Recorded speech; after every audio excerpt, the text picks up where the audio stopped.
Welcome, everyone. Welcome, welcome. So thank you Hello. for joining us for RJ Julia's virtual event with Edward Ball and Crystal Feimster tonight. I'm just going to give a few Zoom housekeeping details as you're all connecting to audio. So you're muted right now, and you will remain muted for the duration of the event. For optimal viewing, you can select speaker view in the top right corner of your Zoom box. Please ask questions at any point via the chat box. We will get to as many as possible during the later Q&A portion of the event. Most importantly, though, don't forget to purchase a copy of Life of a Klansman at rjjulia.com. There should be a link to that popping up in the chat box shortly for you. And I'm just going to tell you a bit about our two authors that we're very lucky to have with us tonight before I let them take it away. So, Edward Ball's books include The Inventor and the Tycoon and Slaves in the Family, which received the National Book Award for Nonfiction. He has taught at Yale University and has been awarded fellowships by the Radcliffe Institute at Harvard and the New York Public Library's Cullman Center. He is also the recipient of a Public Scholar Award from the National Endowment for the Humanities.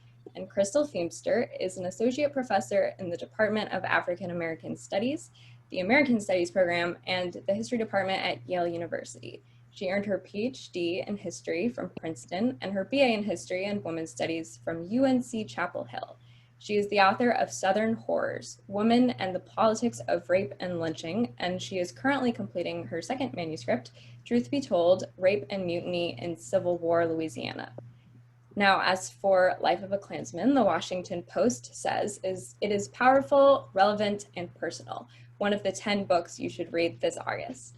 The Atlanta Journal-Constitution advises readers that outside of Faulkner, it will be hard to find a more poignant, powerful account of a white man struggling with his and his nation's past. As Edward writes in his introduction, this is a story that begins with a woman making notes and talking about family and ends with a lot of people dead in a ditch. This is a family story, yet it is not a family story wrapped in sugar the way some people like to serve them. So on that note, I'll let Edward and Crystal take it away. Hello, everybody. This is Edward Ball. Nice to be with you. I thought, and Crystal, my co-host, thought that it would be a good idea for me to talk a bit about this book, which is published tomorrow. So nobody's seen this book except for, 100 reviewers and what have you.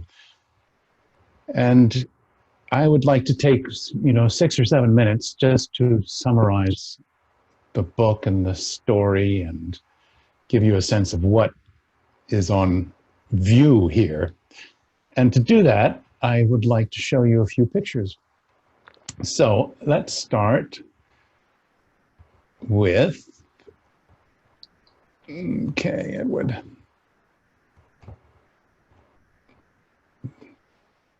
Okay. Is everyone able to see this screen? You got it. Good deal. As the subtitle says, this is a family history, but it's also a history with a capital H. It tries to be two things at once. This story begins in Louisiana some time ago. But for me, the story began in the 1960s with my family in New Orleans. In New Orleans, my mother's family lived, and my father's family live in Charleston, South Carolina. I was born in Savannah, raised in Charleston, in Savannah, in Miami, Florida, and in New Orleans. We moved around a lot. And in New Orleans, my mother's family had a woman named Maud LeCorne, who was the centerpiece of the family memory. And Maud LeCorne was an elderly retired school teacher when I got to know her about age 10. And she was practically a Victorian personality. She had a great pile of white hair tied in a bun. She wore gingham dresses. She wore clunky black shoes. She had horn-rimmed glasses, and she was the family historian. She was a woman who never married and had no apparent partner, which was the custom of that time if you were a school teacher in the white public schools of New Orleans. It was customary that if you were a woman, you were unmarried. And she was the keeper of the lore of the family. And in her notes and in her stories, she spoke of her grandfather. She said, you know, the Lecorns, we've been here since the early 1800s. We've been here since Napoleon's time. And the one to remember is a man named Polycarpe Constant Lecorne. Polycarpe. He was my grandfather. And he was a redeemer. What was that? The redemption? The redeemers were the ones who fought to restore white authority after the Civil War. They redeemed the state from black control and put politics back into the hands of white people where it was supposed to be. Now, Polycarpe Constant Lecorne, this is my Aunt Maud's grandfather, was a Confederate veteran. And he came home from the Civil War in 1865, in the spring of 1865, to find his city full up with black people, and to find his street full up with black people, and to find the government in the hands of the African Americans. Now, my Aunt Maud was not a woman who would have used the phrase African American. And it's too bad what he got up to with that White League. Looks like I've frozen.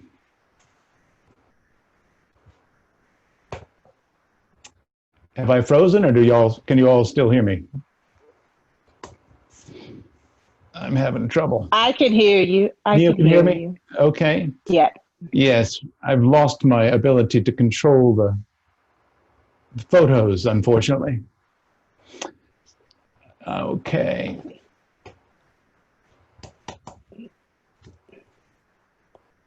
Abby, are you there? I'm here. Yeah, I'm not sure what to do if I can't move my pictures forward. Is it PowerPoint? Can you try closing out PowerPoint and restarting it? Yeah, I can try that. Now, if I jump off, let's see, stop share. If I jump off, I would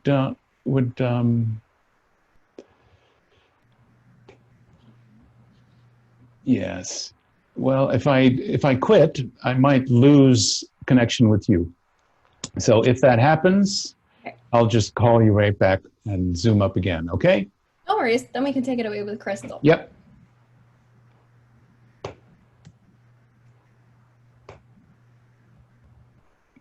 Oh, I'm sorry, everybody. We encountered technical difficulties. Everyone, this is a great time to put a question in the chat box for Edward and Crystal to answer during Q&A. Okay.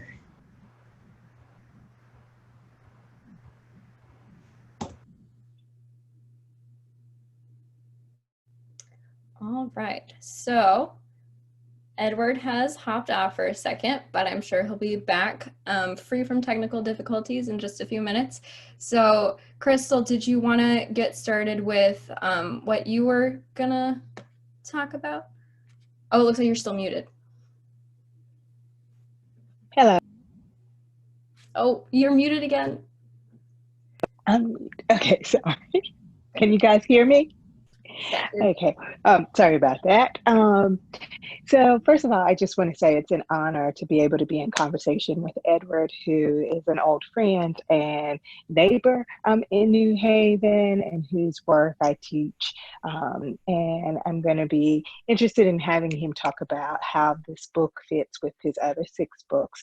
But mostly I am interested in, and I think what all of you who are going to go out and get this book are going to find is that this is a book for this time, for the moment in which we're living. And one of the things that Edward says in his introduction is that this is a book that many Americans could have written about their families. And he's back. Great.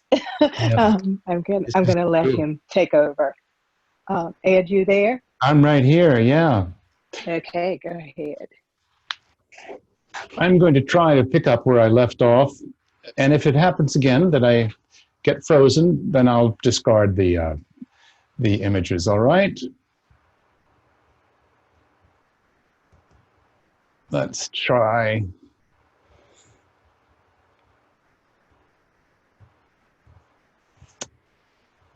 My grandfather, Polycarp Constant Lecorne, was a redeemer. And in the redemption, Reconstruction came to an end. And it's too bad what he got up to with that White League. The White League, the only difference between the White League and the Ku Klux Klan was that the White League was not secret. And it was the White League in the Battle of September 1874 that overthrew the Reconstruction government in New Orleans and restored white authority. Well, as it turns out, many years would pass after my encounters with Aunt Maud before I took serious interest in this family story. Aunt Maud dies. Her papers go into the hands of my mother in New Orleans. She files them away. I go off to college. I begin life in New York and I become a journalist. And it's not until I'm in my 50s that I turn my attention to this family story. I'm interested in family history. I've written a book of family history that is about the legacy of slave ownership, slave holding, or what I meant to say, or I should say, about the enslavement of other people. And in my mid-50s, this was about 2015, something explosive happened, and that was the massacre in Charleston, South Carolina, which I'm sure most of us will remember, was the day in mid-June that a 21-year-old kid went into a church called Emmanuel African Methodist Episcopal Church and killed 9 people at a prayer meeting. And this shook me to my fingertips. And it reminded me, or demonstrated to me, that white supremacy in its extreme violent form was back, and it was expressing itself. Subsequent to that, there came the many police killings of unarmed African-American men: Michael Brown, Tamir Rice, Freddie Gray, Philando Castile, Alton Sterling. And I decided that I wanted to try to tell the story of our Klansman. And so I did. I found out that he was a man who was charged with treason and with violating the Ku Klux Klan Act during Reconstruction. So there was paper evidence immediately available to me that led me to some of the life and times of this man. If you look at this name, P.C. Lacorne, this is the indictment for treason. It's for an event in which he and a number of commandos seized a police station in an attempt to topple the Reconstruction government in New Orleans. Now, at that time, New Orleans was a city of 200,000 or so. On the right, you'll see the old city, and to the left is the area called Bouligny, which was the neighborhood where the Lacorne family lived. And he was a simple man and a ship carpenter who lived in this neighborhood in a shotgun house and worked on barges to make his living. His wife was named Gabrielle Duchemin, and he had 5 children by the time the 1860s were in full flow. He was, before the Civil War, a small-scale enslaver of people. He enslaved 2 individuals, one named Ovid, and the other one named Rachel, if I'm not mistaken. And he came home from the Civil War, and like 500,000 other men in his position, Confederate veterans, he was full of bitterness. He joined the fire company in his neighborhood, which was called Home, Hook, and Ladder, and soon became involved in actions of public torment of Black people and white Reconstruction politicians. New Orleans, as everyone knows, is the home of Mardi Gras, or Carnival, and it's not out of the question that the militias that grew out of the aftermath of the Civil War, the militias that became the Ku Klux Klan commandos, took their ideas of costume and disguise from some of the carnival masking that was common coin in New Orleans society. In the middle of 1866, Constant and his comrades in the fire department and the police engaged in the first of many massacres of African Americans who were trying to secure the right to vote. At this building, a place called the Mechanics Institute, which was at the time the home of the legislature, the state legislature, about 200 African Americans and some of their white allies were at a meeting here to call for voting rights for Black men. And the mayor, the white mayor of New Orleans, sent waves of police and waves of firemen to attack the activists and their supporters in the streets. And the firemen were outside the building while the police charged in, shooting people. And the firemen were largely the ones who killed people by beating them to death. So in this introduction that Abby gave, it is true that this is a book that is a family story that is not wrapped in sugar, like the ones that people are accustomed to hearing. This is a representation in Harper's Magazine of this massacre of some 200 African Americans in the streets of New Orleans downtown.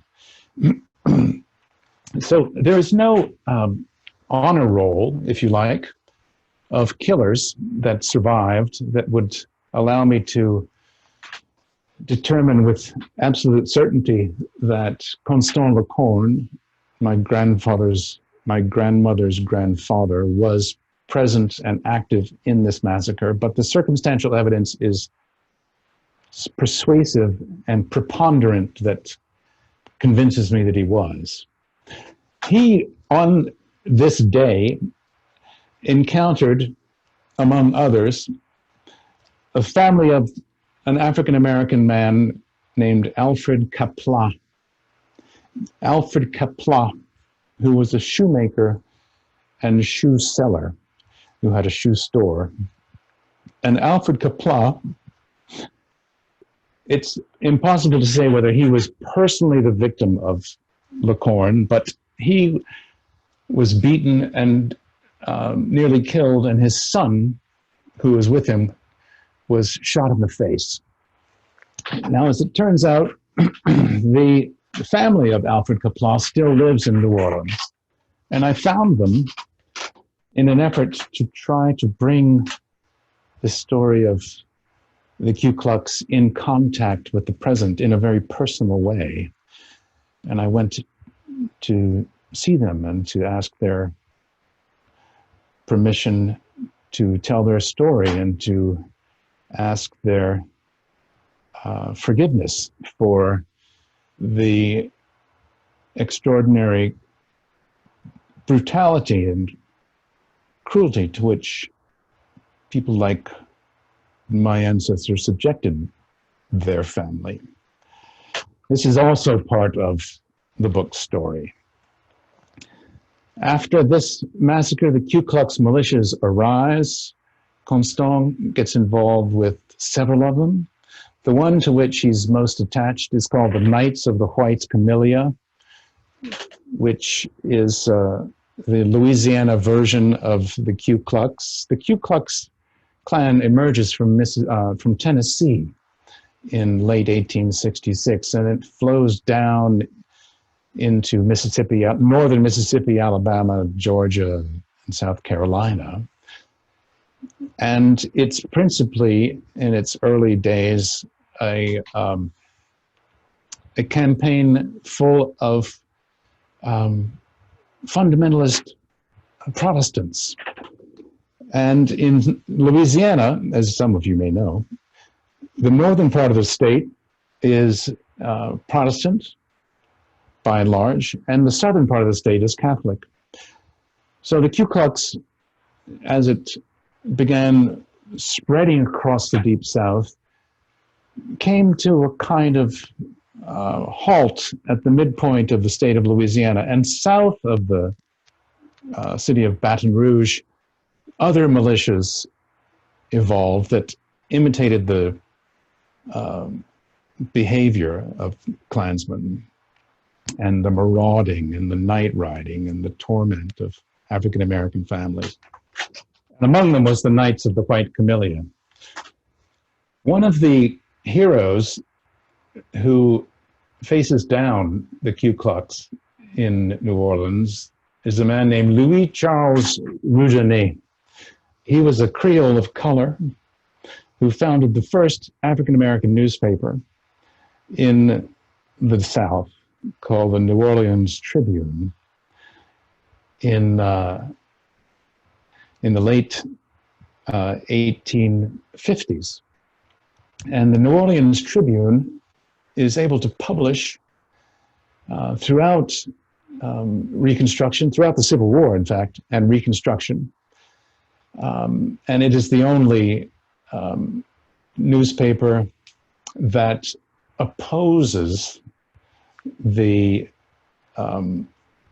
waves of let's say, white marauding that are being carried out by dozens of militias. And Rougenet is the brother of a guy called Louis Baptiste Roudinet, who in the middle of the Civil War goes to Washington to make the first appeal to President Lincoln for African Americans men to have the ballot. And he nearly persuades Lincoln that this is something that he should do. Ultimately, it does not come to pass until 1867.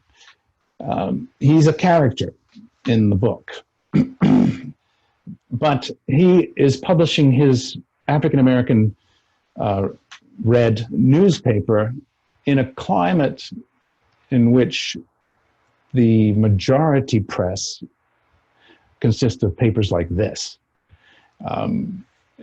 which are mouthpieces, explicit mouthpieces for a conscious war of the races that is unfolding month by month.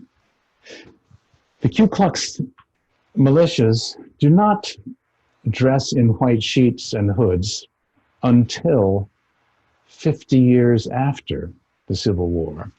The first wave of the Ku Klux, including the Knights of the White Camellia, are in gowns of their own design and in hoods and masks of their own design, with monstrous effects being the most popular. But the white, the kind of meme, or how can we say, that recognizable signature of Klan activity only arises in the 19-teens, sometime later. Oops. Once again, I've lost. So I'm going to drop out of the meeting again and then return. So thank you all for being patient.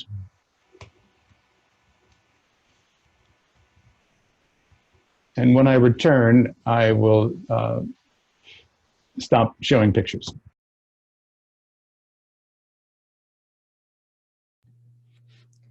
All right, so Crystal, there you are. Okay, great. I think you had a little spiel to go on as well. Yeah. Questions. No. So one of the things that I want to talk to Edward about is, why is this history relevant today?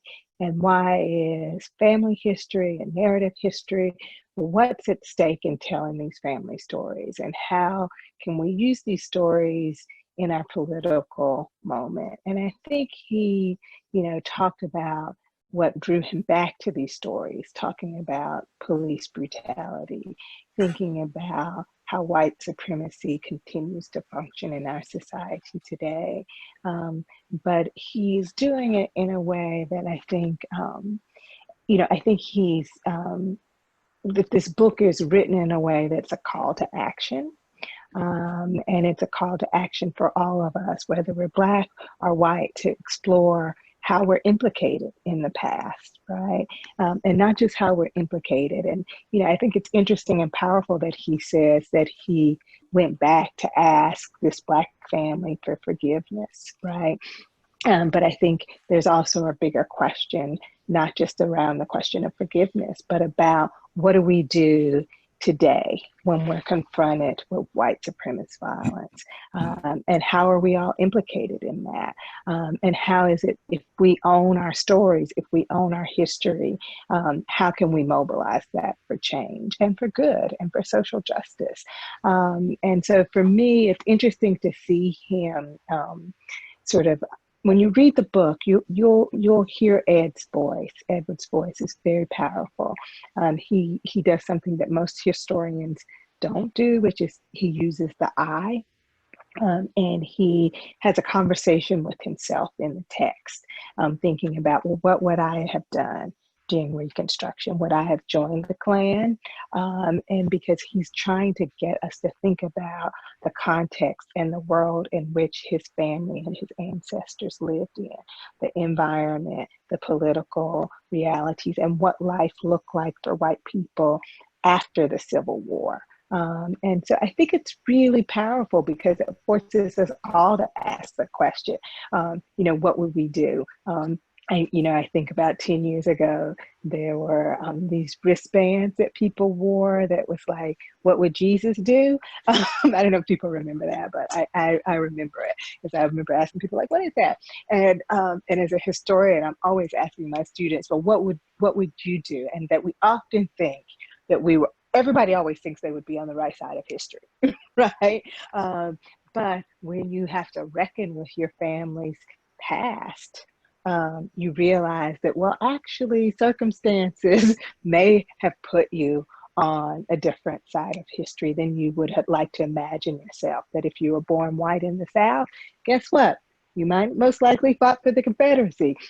If you were born Black in the South, you were most likely a slave. So that, Black people have to even reckon with that reality. Like, I think a lot of us would like to think that we were free and that we lived in the North and that our ancestors escaped. But in fact, we are often products of our environment, products of our family history. And I think that that's one of the things that Ed's work forces us to confront.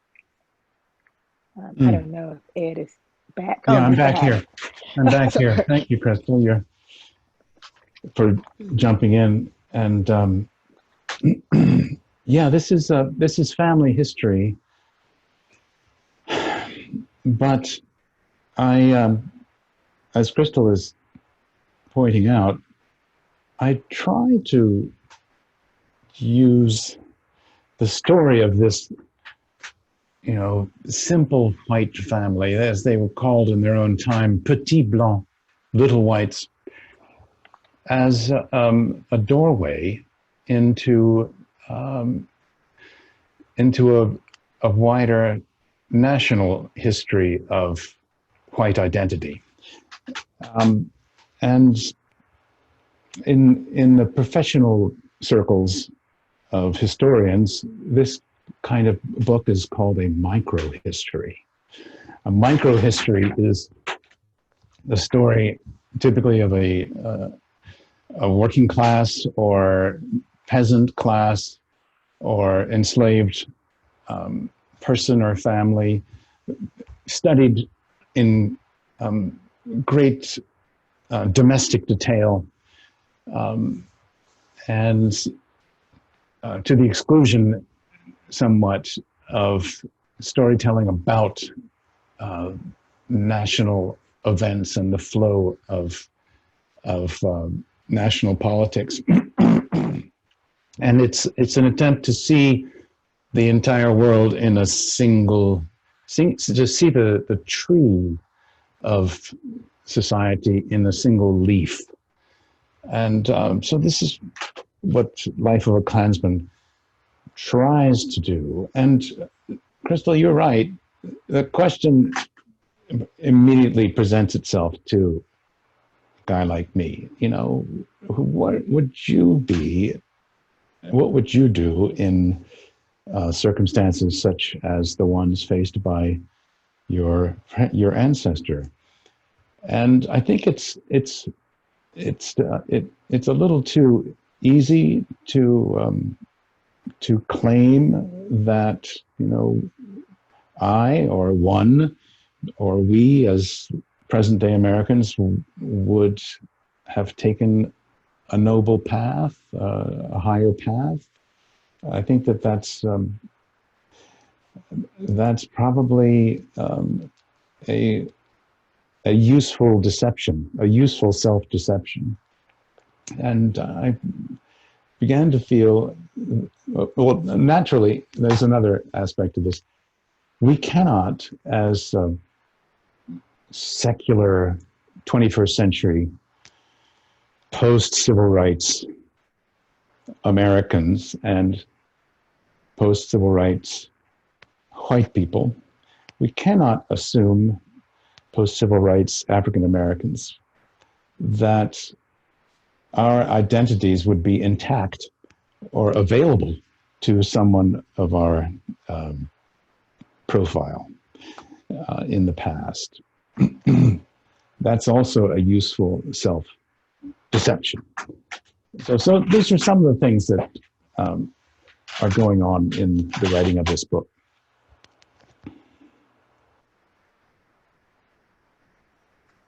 So I know that we are, we're going to open up for questions soon, but I do have a few questions that I'd love for you to engage. And I guess the first one is, I'm curious, how do you see the Klansman as part of your larger work? Where does it fit? Because this isn't the first family history that you've written of sorts. So yeah. Right.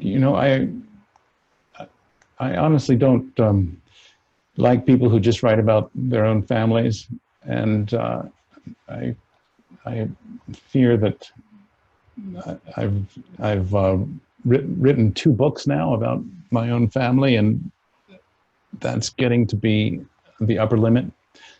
I wrote my first book 20 years ago was called Slaves in the Family. And it told the story of my father's family in South Carolina, who were large-scale enslavers of African Americans on rice plantations for 170 years. And it told the stories of 10 African American families from slavery to the present, whom my father's family had enslaved. That was 20 years ago. So that's a decent interval. It's a decent interval, 20 years. Now, this story comes from my mother's family, and it tells the story of not a propertied and elite white man, but an ordinary salt of the earth man. But both this book and Slaves in the Family try to excavate the hard parts of the American story and to grapple with them, in direct and personal ways. People often have asked me, why do you want to tell these stories that are so incriminating of your family identity? And I think that there is a value to truth-telling about the American saga. The reality is that the whole course of our 400-year national history is full of racial violence. So even that word is a euphemism, racial violence. I mean murderous domination of people of color. That's what I mean. Our national narrative is full of that experience. And I think that, even this year, we seem to be experiencing a kind of reckoning, an attempt by millions of people to reckon with the difficult sub-chapters of our national history. So that's what I'm trying to do. Right. I don't know if there's any questions in the chat yet. Abby, if not, I have a few other questions, but I do want to make sure that people in the audience have an opportunity to ask questions. Whatever you want to do. We have a couple, but okay. I because we can answer those, and then I can come back to my other questions as well if there's a gap, because I do want the folks who are here to be able to ask Ed some questions. Is that all right with you, Edward? Yes, of course, that's fine. Okay. And then, Okay, so this one can go, you guys can both speak to it, I think. As you've drafted and revised your manuscripts over the years, are they shaped and changed by current events? go ahead, Ed. I think this is a perfect question for you. Yeah. Well, I started this book about 6 years ago, and at the time, my white friends said, well, like, why do you want to write about the Ku Klux Klan? It's like such a, I mean, Obama's president, you know, what is this? You're bring back like a dead fish into the dining room. You know? And I wrote and I wrote and I wrote, and it seemed, from my marginal personal perspective, that the events of these years in this book began to harmonize with the events of the present. And I mean, if you count up, in the past year alone, about 250 people have died in white supremacist mass killing. In this year, in the past 12 months alone, in mass shootings from Pittsburgh to El Paso to California to all over the place. And so by the time I finished this manuscript, I wasn't altering it to make it correspond to or reflect or respond to news events. But I felt as though some of the vignettes, some of the subplots were almost duplicated in current events. I wonder if it would be appropriate for me to read a page from this book so that you all can get a flavor of the text. Would that be all right, Abby? That's fine with me. Are other people interested? Yeah? I see some nods, I think. Let's see. Okay. This is from the chapter about that Mechanics Institute massacre that I was describing. I'll read about 2 minutes of material. If he is on the scene, and I believe he is, I imagine Constant must feel 20 things. Here are some emotions I think he and others in the white mob feel: fear, pride, duty to power, jealousy, anger, masculine insecurity, anxiety, ambition. Maybe the gangs who do the killing feel the thing we call sadism, though the word for it does not yet exist. At bottom, under all these feelings, lies a foundation on which the 20 emotions of the hour are piled, and that is the sense of a tribe in its power, acting as one. Constant Lecorne is one of my people. He is one of my family. How can I respond to the discovery of what he seemingly did? In several ways. I do not feel responsible for the crimes he seems to commit. I mean, legally responsible for the reason that the living cannot control the acts of the dead. In the frame of the law, I do not feel culpable for the Mechanics Institute massacre. However, as a matter of conscience, I feel implicated. I feel associated with this cruel and merciless festival of violence. I feel a part of it. Because he acts on behalf of his family, our family, if you like, I have a feeling of wretchedness and shame. The family I share with Constant is remote. He's a great-great-grandfather of mine, and everyone has 16 great-great-grandparents, and Constant, to me, is one of those 16. Oral tradition, customs, and stories are the drivers of family identity. I have a few stories from Constant's granddaughter, my Aunt Maud. A few smooth stories are not the same as membership in a continuous family life. But disavowal like this is a stage of grief. To disavow is to know something is true and terrible, and yet to desire that it not be true and act as though it is false. To disavow is to push away a horror. The reality is that Constant, my grandmother's grandfather, is a murderous actor on behalf of his family, on behalf of us, and it is a vile taste in the mouth. He was a fighter for our gain, for my benefit, and to say anything else is to prevaricate.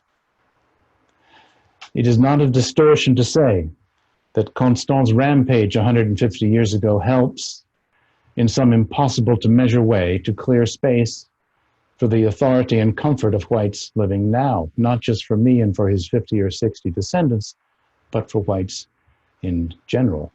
And I feel shame about that. The book is not all about shame and reckoning with problematic family narratives. There's a lot of storytelling in this book about the particular place and time of the Deep South for Black people and white people, and how they lived. And I would highlight that as well. Abby, do you have another question? Go ahead. I think you raise important questions, Edward, in the sense of, on the one hand, I write, this is a narrative history, it's a family history, it's American history, right? And so that shame is not yours alone, right? Because it's your family, but this is an American story, right? That we are all implicated in, right? Yeah. And that if we all believe, most people believe in the American ideas of freedom and democracy and liberty and equality, that there's nobody who walks, there are few, I'm sure there are some people, but most of us buy into that narrative of American history that, and we want America to be all of those things, right? And so when it fails, when it doesn't live up to those ideals, right? On the one hand, it's your family. On the other hand, it's Americans, right? And I think that's the power of this book, right? It's saying, this is my family story, but it is the American story, right? And we haven't escaped it, right? That we are all either, losers or winners in this narrative, and that it's not, and I think what you show, it's not a progressive narrative, right? There are moments when Black people in Louisiana are the winners, right? And then there are moments when they're defeated, that the potential and the possibility of radical reconstruction, right? And who benefits from that? It's not just Black people, but women and poor whites, but it's upended yet again, right? Because we as an American society aren't willing to commit or to fulfill that promise of equity. And that, of course, Constance plays a role in that, but he's not operating in a vacuum, right? That Andrew Johnson did his part, right? He was elected president. So I think that is what I think is often compelling and necessary in terms of this work. When you said, was probably enough of my family history, I think that this family history, it does a kind of work that reminds us at what's at stake in telling these stories, right? And I think it's easier for people to understand that the past is not dead, that the history, that the Klan isn't just something that happened a long time ago, if they can see the generations and nobody, we might think of our grandfather as dead, but we understand his influence on us, right? Or on our parents. That's much easier to track, right? Than to think of this sort of abstract American history. And so for you to say, well, this is my story, it could be Trump's story, right? As you say in your introduction, but that we're all have a role to play in this long history. And I think you write it beautifully, that you raise questions for your audience. And I'm wondering if you could talk a little bit more about your narrative voice, because just even listening to you conjure your Aunt Maud, right? It reminded me that you have a way with words and voices, right? That in your book, you're trying to amplify as many voices as you possibly can. You amplify the white supremacists, you amplify the Black family that survived. And I'm wondering, and you amplify your voice in some ways. I'm wondering if you could talk about that art or that craft, and what's at stake in the narrative voice that you choose at the end of the day for this book. What do you want your reader to walk? What do you want them to hear you saying? Yeah, I would like to believe what you describe as the multiplicity of amplified voices is a part of this book. I choose to use the first person singular, the word I, throughout this story, because the window of the narrator is the most comfortable and vivid access point for a reader to enter a history of a society long ago. What the I does, the narrator voice of first person does, is allow a reader to identify with a storyteller on a kind of journey through time. And that is something that gives pleasure enough to get you to places that are very hard to get to. So I do introduce a lot of stories in this book, a lot of people using the first person to open the door onto the life of Louis Roudinet, the African-American editor, and to, the life of a white supremacist named Alcibiade de Blanc, who was the leader of the White Camellia, and to the life of the president Andrew Johnson, and I think that historians lose something when they decline to employ the personal, appetites and of a first person narrator. Crystal, what do you think? Do you think that writing in the first person has come somewhat into, is it more permitted now in history circles than it once was? I think so. I mean, I still think a lot of young scholars have to write the kind of academic book, and I think narrative history is more powerful. I mean, I think someone like David Blight, for example, uses I in his introduction, but not after that. Text, right? Yeah. Yeah, I think Southern historians have a longer tradition of using the I and positioning themselves within that history. And I think it's important because there's often this sense that history is this objective, where these objective observers, when in fact, as I said, we're all implicated in these narratives, and the more transparent we are, I think the better. But I know Abby had another question, and I want to make sure she gets it in before we run out of time. I think, we're hitting the end, the 8 p.m. here, but I did want to ask a quick one just to finish us out. So say, someone in the audience orders the book and they love it and they want to read more in this vein. What books do you recommend then? Well, I recommend the co-conspirator in this talk, Crystal, she